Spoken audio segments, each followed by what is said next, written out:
नमस्कार. मी भाग्यश्री फाटक. मार्केट आणि मी हा सोप्या मराठीतून शेअर मार्केट समजावून सांगण्याचा माझा एक प्रयत्न आहे. पण त्याच्याचबरोबर जे जे काही घडतं आहे ते पण लोकांच्या कानावर घालण्याचा मी प्रयत्न करत असते. आज मार्केटमध्ये रोजच्याप्रमाणे ट्रेडिंग करत असताना असं दिसलं की कर्नाटक बँक वाढती आहे, DCB वाढती आहे. काय झालं बाबा? खाजगी बँकांच्या बाबतीत काही घडलं का? हे वाचत असताना किंवा बातम्या पाहत असताना एक गोष्ट लक्षात आली की 1988ला एक कायदा केला होता. त्या कायद्यान्वये जो कॅपिटल गेन होत असेल तो कॅपिटल गेन अकाउंट काढून जमा करायचा फक्त पब्लिक बँकेत. खाजगी बँकांना ही परवानगी नव्हती. पण आता हा नियम बदलला आहे, याच्यात सुधारणा केली आहे आणि खाजगी बँकांनासुद्धा कॅपिटल गेन अकाउंट उघडता येईल असा नवीन नियम केला आहे. आणि हा नवीन नियम 19 नोव्हेंबर 2025 पासून लागूसुद्धा झाला आहे. अशा 19 बँकांना ही परवानगी देण्यात आली आहे. तर हा जो कॅपिटल गेन अकाउंट उघडता येईल तो 2 प्रकारचा असेल. एक कॅपिटल गेन अकाउंट ज्याच्यामध्ये सेव्हिंग बँकेसारखा व्यवहार होईल, त्याच्यावर तुम्हाला सेव्हिंग बँकेसारखंच व्याज मिळत राहील. आणि दुसरा कॅपिटल गेन अकाउंट जो असेल तो टर्म डिपॉझिटसारखा किंवा फिक्स डिपॉझिटसारखा असेल आणि त्याच्यामध्ये एक फिक्स डिपॉझिटसारखं तुम्हाला व्याज मिळेल आणि दुसरा जो असेल ते फिक्स डिपॉझिटच्या रकमेत ते व्याज जमा होतं आणि तेवढी एकत्रित रक्कम दुसऱ्या वर्षीसाठी होते.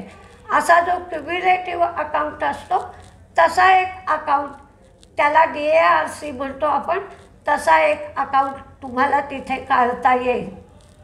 आणि हा अकाउंट तुम्ही ॲसेट विकल्यानंतर 3 वर्षाच्या आत काढला पाहिजे असा नियम आहे. आणि आता समजा तुम्ही एक ॲसेट विकली आणि तुम्हाला नियमाप्रमाणे दुसरी ॲसेट खरेदी करायला आली नाही, तर तो जो कॅपिटल गेन राहतो तो कॅपिटल गेन अकाउंटला ठेवण्यासाठी किंवा ती रक्कम ठेवण्यासाठी ही सोय करण्यात आली आहे.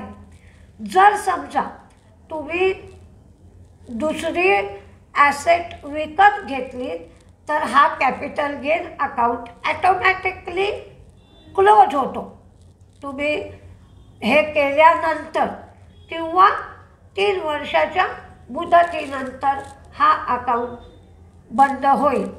तर अशी जी व्यवस्था केली आहे त्याच्यासाठी ज्या 19 बँकांना परवानगी देण्यात आली आहे त्याची लिस्ट मी तुम्हाला सांगते आहे.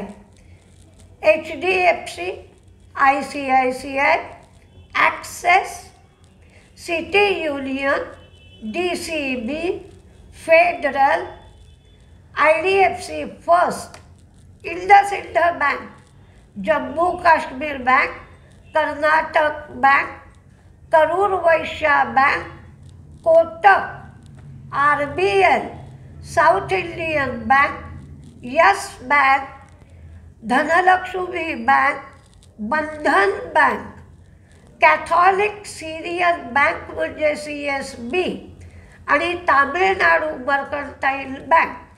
IDBI बँकेला आधीपासूनच परवानगी दिलेली आहे.